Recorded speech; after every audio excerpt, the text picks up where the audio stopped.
I proudly wear this yellow rose today in honor of the 100-year anniversary since the House passed the 19th Amendment to allow and give women the right to vote, a battle that had gone on for a long time before, and then ultimately was fought out in the states, with Tennessee being the state to finally push it over the top and usher in another important era for our country. Today, we're also working on a number of things that are important to the future of our country. We're continuing to try to push to get a vote on USMCA, this new trade deal that President Trump helped negotiate with Mexico and Canada to give better opportunities for American workers, more protections for intellectual property, things that will help grow our economy while also helping Canada and Mexico grow theirs. And over the past few days, you saw an important step take place, and that was Friday. While it might not have gotten as much attention as it should have, Friday, President Trump moved to drop the tariffs against steel and aluminum. In exchange, you saw Canada drop some of the provisions that were making it harder for American farmers to sell their goods into Canada, especially in the dairy industry.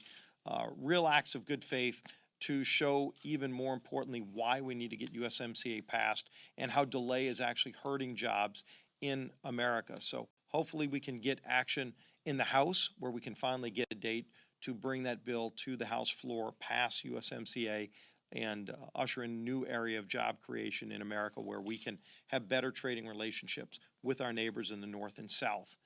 So that's something we'll continue to work on. And I echo the comments of our conference chairwoman when we talk about the need to stand up to the BDS movement.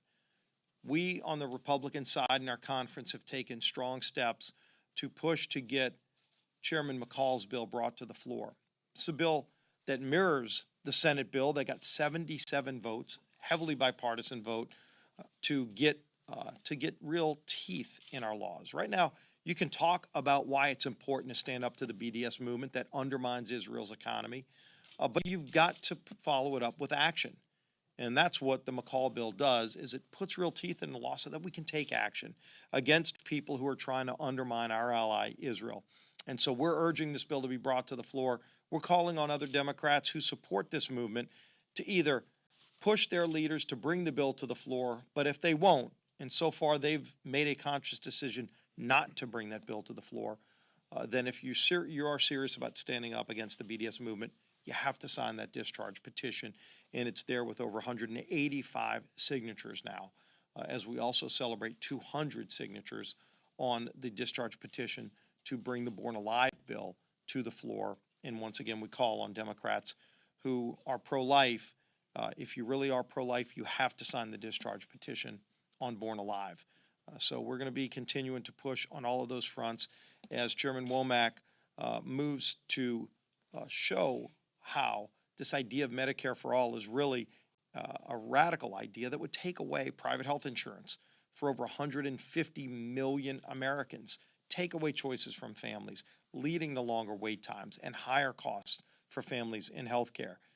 So the Democrats' idea of literally socializing the healthcare system and taking away choices for families is a bad idea, and I'm glad that we're going to be able to highlight it in that hearing tomorrow, and hopefully we can show the Americans that there is a better way. We have a plan to lower premiums for families while protecting people with pre-existing conditions.